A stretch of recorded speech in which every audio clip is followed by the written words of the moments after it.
Well, I didn't go out there this morning. All I had to do was look out. It wasn't ready. It had about twice that much to go. I should have gone out and seen if I could get some rodents, but I didn't. Did a little cleaning up in the shop. Not that I could tell I did anything in there, but I tried. And it's late enough now. If I wake somebody up around here, no big deal.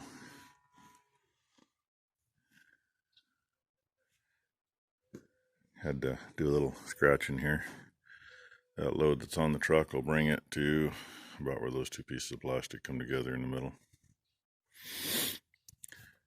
And if I put a few around the front of the other stack, that just leaves a deeper spot, but I don't know if it's wide enough to back the little baler in or not. It should be. And we usually lay those plastic like those are. Longwise is the way I'm pointing, but I don't need to go that far. So that one's laid the other way. It'll take at least one less piece when I'm done. The less you gotta lay down, the less you gotta pick up later, the less it gets screwed up. And I think that is from the dogs trying to get squirrels in here and mice. I think. Because that wasn't ripped up before. And, spots like that. It is what it is. Try to cover them up. So, like 2-3 pieces will do it here. Plus, like I said, I can probably get by with less because I got room here yet. Still on plastic, not having to lay more. So, that's what I'm going to start doing. I got that piece laid so I can start. Somebody parked the truck on this. I need to shuffle stuff around and get the truck out of the way. Actually, what I probably really need to do is get that 1,200 gallon tank on this thing and get a pump on it, because God only knows. And by the way, those clouds came in last night and obviously didn't stick around long enough because it was a hellaciously heavy dew this morning. You wouldn't have thought there was a cloud in the sky. So, maybe I'll get you some picking bales and put them in.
Sorry about you ending up spinning around there a little bit.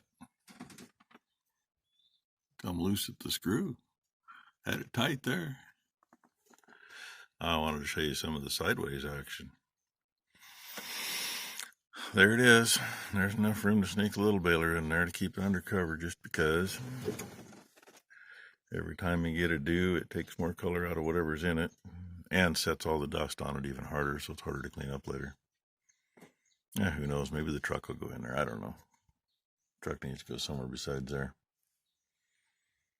So there we are. Last year we actually had this section clear full, and I think the way it worked out, we were right up against the combine. If I remember right, I was almost rubbing on the way in with the combine, so there would have been one more row. But we had almost 3 rows of carryover. Some of it was from, well, one row's a bunch of pretty good shit, literally. So, and there's probably 600 small bales left here in the back barn that they can all go for cow feed. And we better get enough off that second cutting for Mom's horses and have a little extra. That's my plan anyway. Hell, off almost 20 acres, we ought to be able to get a couple of ton. Better. So, anyway, that's it. We've had years where literally the whole barn was stuffed end to end and out far enough that, well, we had the big disc out before we finished because I figured we better drag it out. It was out here far enough that I could get the cultipacker through behind a tractor, but I could not get the big disc through between the poles and the stack. And those years are a pain in the ass because you end up tarping everything, and low spots, all the water sits there and seeps through the tarp, and when you're done, out of the extra probably 400 bales you had in front, you dump about 150 of them because they're garbage. So, far cry from this year anyway. Shut the pump back off. Got that little one going there where we didn't catch. And that was a pretty good bang. Second one we've heard, but number one said she heard one that direction, and that was over here somewhere. I see a puff of smoke over there at the neighbors. I wonder what the hell he's blowing up. Interesting. We have a little more leak down there than normal, and I think it's because we're kinked right here. We had to swing it to line up where we needed to go, which put us too close. So she's going to shut the pump off, take that off, bring it to the outside of the frame, hook it back on. Should be good. In the meantime, the lower the pressure, the more it leaks up here because that seal won't seal up with the lower pressure. Yay. It's done. I'm done. Little Traveler's running partway across the bottom. It's beating on the downhill side of the feed barn right now. Big ones. I see the wet spot. It's back there by that fir tree in the middle of the screen. Creek's getting really low all of a sudden. I don't know what's going on. Unless somebody's trying to irrigate up above. There is a small blueberry farm that I believe still has rights on the creek. And there's one other outfit, if they're watering, if they're younger filberts that are planted, they could be watering. I don't know. But there's still enough pumps going. Quite frankly, number 2 just asked me when we were moving Little Traveler, what are we going to do if it dries up? And we're going to fucking run water till she's done. Because otherwise we're going to be feeding hay now, and I don't need to feed hay now. We got just barely enough to make it through the winter. I hope. Anyway, thank you all for watching.